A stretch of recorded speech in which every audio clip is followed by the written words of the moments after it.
नमस्कार दोस्तों, आप सभी का हमारे चैनल में स्वागत है। जैसे ही संध्या के पति सूरज के अंतिम संस्कार करके सब लोग घर वापस आए, वैसे ही उसके ससुर किशोर नाथ जी ने संध्या के मायके वालों से कहा, भाई हमारे यहाँ तो रहने की इतनी व्यवस्था नहीं है, इसीलिए आप लोग अपने अपने घर चले जाइए।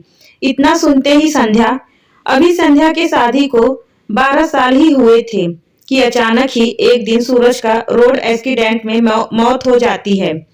संध्या का एक बेटा 5 साल का और बेटी 8 साल की थी। सूरज का अच्छा खासा परिवार था। 3 भाइयों के बीच में सूरज सबसे छोटा था। 2 भाभियां थी, सास ससुर भरा हुआ परिवार था। संध्या के ससुर जी किशोर नाथ जी अपनी नौकरी से रिटायर हो चुके थे। वह अच्छी खासी 40,000 पेंशन उठाते थे। सब कुछ बहुत ही अच्छे से चल रहा था। अचानक ही सूरज की मौत की खबर आती है। पूरा परिवार ही टूट गया था, खासकर संध्या, जिसकी तो दुनिया ही उजड़ चुकी थी। संध्या के मायके वाले को जैसे ही खबर मिली, उसके मायके से भी सब लोग भागते हुए आए। सूरज की तरह ही संध्या के मायके में भी बड़ी फैमिली थी। संध्या भी 2 भाइयों में अकेली बहन थी। संध्या के पापा अपने दोनों बेटों के साथ ही रहते थे। संध्या की माँ जब संध्या छोटी सी थी तभी गुजर गए थे। एक घंटे अंदर में ही संध्या के ससुराल में काफी भीड़ इकट्ठा हो गई। गांव मोहल्ले के नाते रिश्तेदार जिसको जहां से खबर मिली वह वैसे ही भागता हुआ आया। संध्या बार बार रो रो कर बेहोश हो जा रही थी। औरतों की भीड़ उसे संभालने में लगी पड़ी थी। उसके बाद औरतों का जमावड़ा था।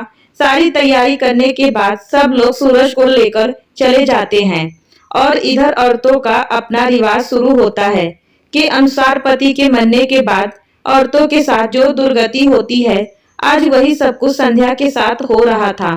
संध्या बार बार बेहोश हो जा रही थी। उसके दोनों बच्चे अलग ही पड़े आंसू बहाए जा रहे थे।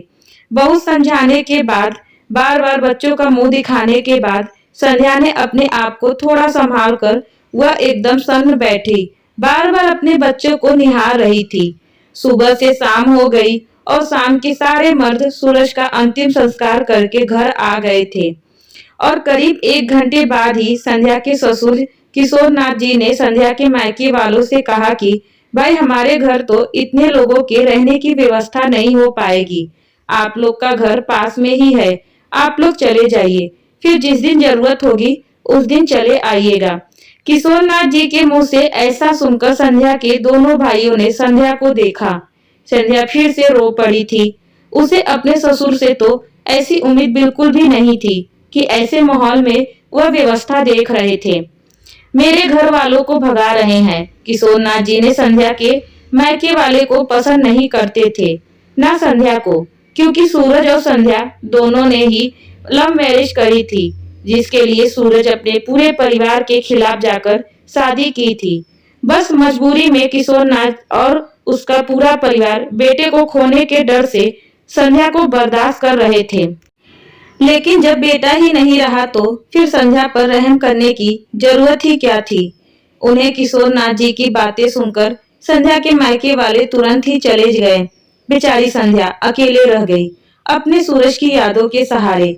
लेकिन 13वीं के दिन जैसे ही ब्रह्म भोज हो गया, सारा कुछ खत्म होने के बाद किशोर नाथ जी ने संध्या के मायके वालों से कहा कि भाई जब हमारा बेटा ही नहीं रहा तो आपकी बेटी का भी अब क्या यहाँ पर काम।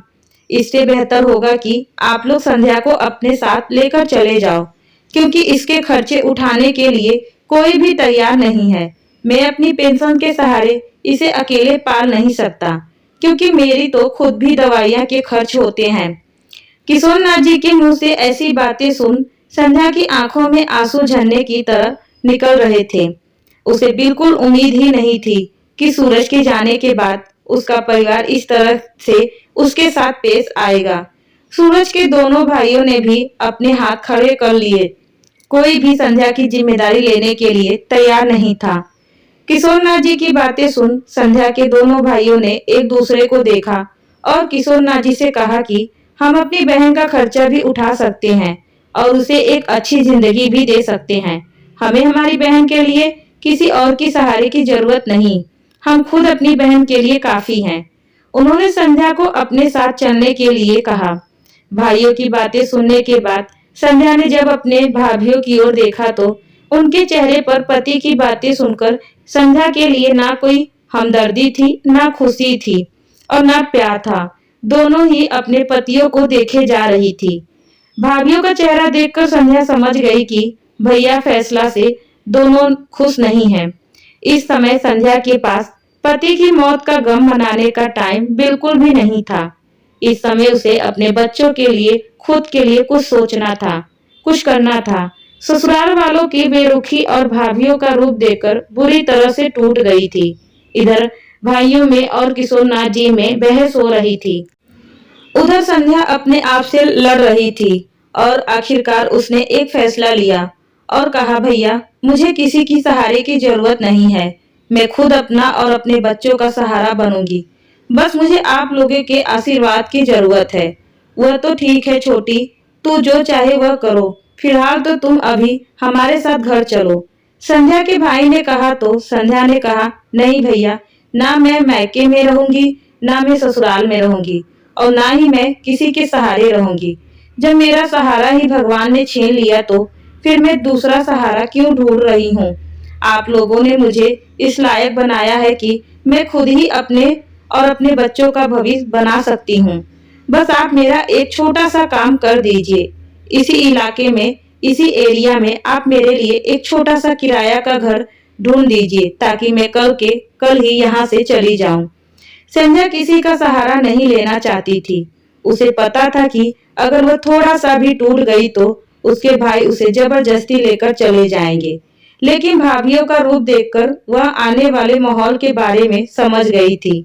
4 दिन, 10 दिन, 15 दिन या फिर 4 महीने के बाद तो भाभी ताने देने से पीछे नहीं रहेंगे।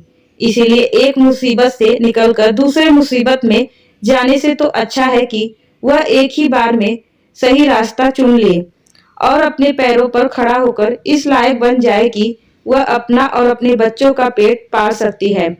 वह ससुराल के लोगों को दिखाना चाहती कि कैसे उसे किसी की सहारे की जरूरत नहीं है।